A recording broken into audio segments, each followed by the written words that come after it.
Hello and welcome back to day 25 of our journey through the standard template library. Today we are diving into an exciting and practical category of STL algorithms, partitioning and rearranging. These are not just abstract ideas, they power real-world features like filtering data, rotating buffers, and generating permutations. Let's explore how these algorithms help us manipulate sequences in powerful and elegant ways. Partitioning and rearranging algorithms form the core of many transformations in data structures and algorithms.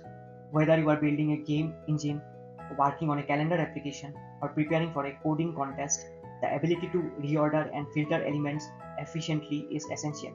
In this session, we will focus on three categories: partitioning, rotating, and permutations. Each of these unlocks a different dimension of STL's capacity.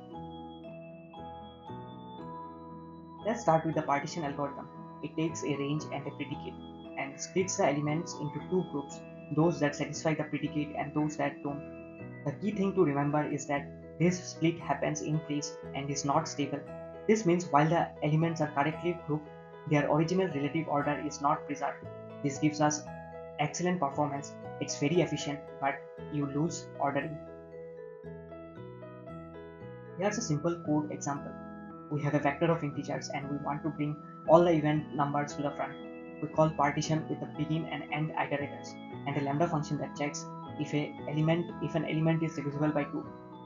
After the operation, all event numbers are grouped at the front, but not necessarily in their original order.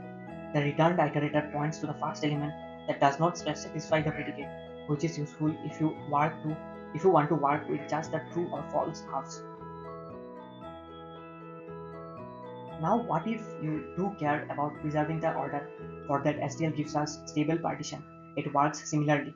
It still separates elements based on a condition, but it preserves their original ordering within each group.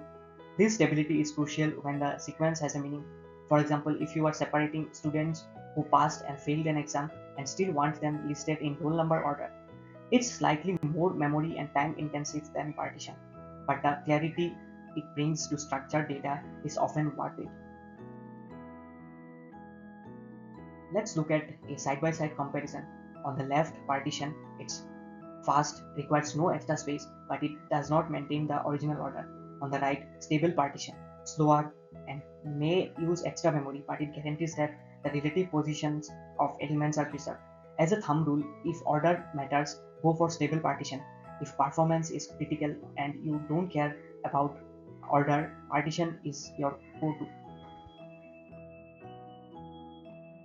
Next, let's talk about rotate. This algorithm rearranges elements in a circular manner. Imagine an array being cut at a middle point and then glued back such that the middle becomes the beginning. In terms of symmetry, you provide three iterators: begin, middle, and end. The elements in the range middle, end are moved to the front and the elements in begin, middle are pushed to the back.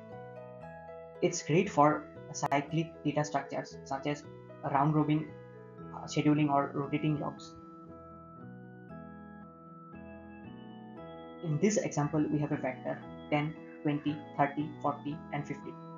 We use rotate with the middle at begin plus 2, which points to 30. The vector is rotated so that 30 becomes the new first element, resulting in 30, 40, 50, 10, and 20. Notice how the rotation wraps around like it's a circular shift. This behavior is often used in problems where you need to maintain a moving window or adjust the order without inserting or deleting.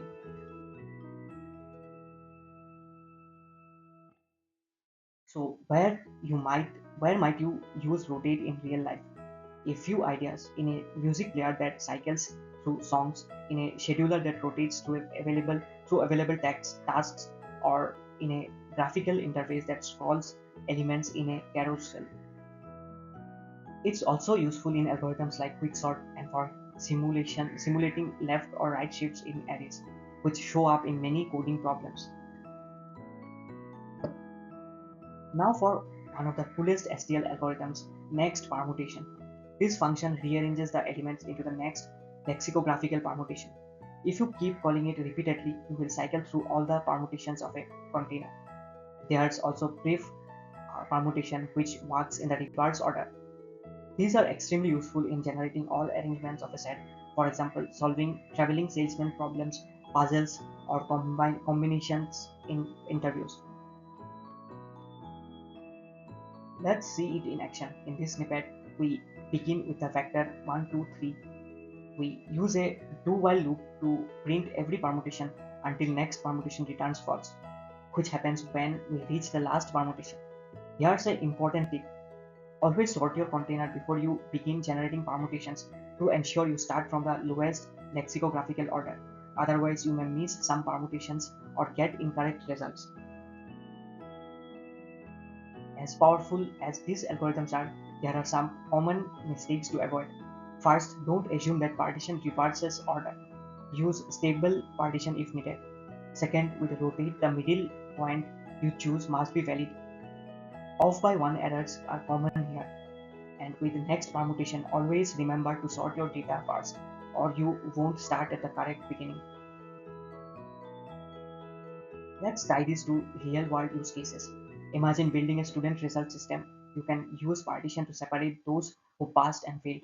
For a circular buffer of logs, rotate keeps your data fresh and within size limits. And for brute force approaches to puzzle solving or cryptographic pattern checking, next permutation lets you explore every possible order. Now it's your turn to apply what you have learned. Exercise 1. Partition a vector of integers into evens and odds. In exercise 2, rotate a vector to the left by 3 positions.